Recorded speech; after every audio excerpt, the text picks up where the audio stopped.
mau bayar, tidak mau bayar, atau tidak mampu bayar. Itu aja.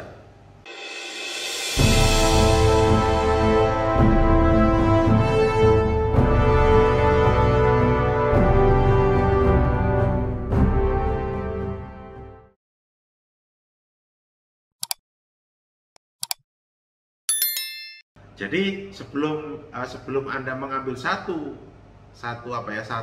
langkah, kira-kira kita mau macet atau tidak, coba diidentifikasikan dulu masalahnya seperti apa. Karena kalau Anda tahu masalahnya, berarti Anda akan tahu nanti solusinya seperti apa, gitu loh maksud saya. Nah, ini mungkin teman-teman sekalian. Yang pertama, bagi Anda yang seorang debitur, jadi kalau Anda seorang debitur, itu ada dua hal yang membuat kenapa kok terjadi kredit macet. Bagi seorang debitur hanya ada dua sebenarnya. Mau bayar, tidak mau bayar, atau tidak mampu bayar. Itu aja. Jadi tidak mampu atau tidak mau. Maksudnya Pak, kalau tidak mampu, karena memang kemampuan kita habis, berkurang. Contoh, bisnis kita loss, bisnis kita remuk hari ini. Contoh kayak Pak Rudi gitu ya, itu crop bisnisnya satu penginapan hotel, yang kedua bisnis handphone. Kenapa kok remuk bisnisnya? Karena saat ini terjadi pertarungan besar, di mana dari pabrik itu berusaha menjangkau kepada konsumen.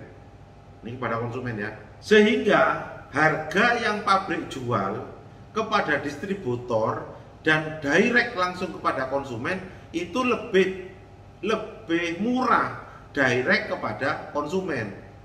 Contoh, beberapa perusahaan itu mengirimkan, kalau kita beli barang ke pabrik itu lebih murah. Misalkan handphone kayak kita kayak di tempat di beberapa waktu yang lalu kita datang, kebetulan bukan saya tapi saya minta staf untuk beli, itu handphone yang ada di counter resmi, di official store ya, di official store, di toko-toko itu harganya 5 juta. Tapi kalau kita beli online ke toko langsung, nah ini ya, jadi toko itu punya official store itu 5 juta. Di luaran sudah 5,1. Tapi begitu kita beli online hanya 4,8 dan masih dapat bonus lagi. Akhirnya toko-toko itu kan mati. Nah, ini kan salah satu bentuk persaingan sebenarnya nggak sehat. Secara bisnis nggak sehat. Dari pemilik perusahaan itu kan nggak sehat. Karena apa? Kalau sebagai distributor beli, nilainya bahkan lebih mahal dari itu. Masa kita mau jual rugi kan tidak mungkin, gitu ya. Nah, itu yang disebut, makanya akhirnya toko-toko kita udah punya modal kerja, harus kita sewa tempat dan sebagainya, ya habis.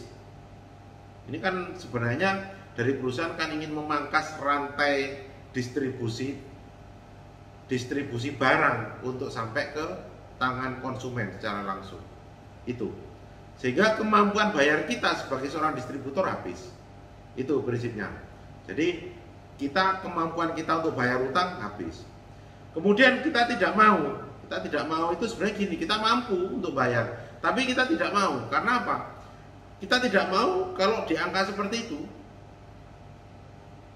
Kok tidak mau Pak bayar utang? Iya, ada yang seperti itu, ada, bahkan sangat banyak. Jadi tidak mau.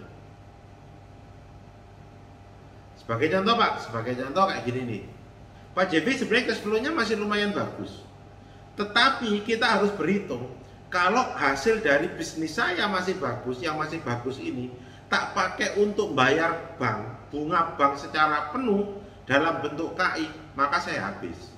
Makanya saya tidak mau bayar kalau tidak dirubah menjadi kredit modal kerja yang angsurannya tiap bulan menjadi lebih ringan. Itu tidak mau. Jadi kalau dari segi debitur ada dua, yang pertama tidak mau atau tidak mampu.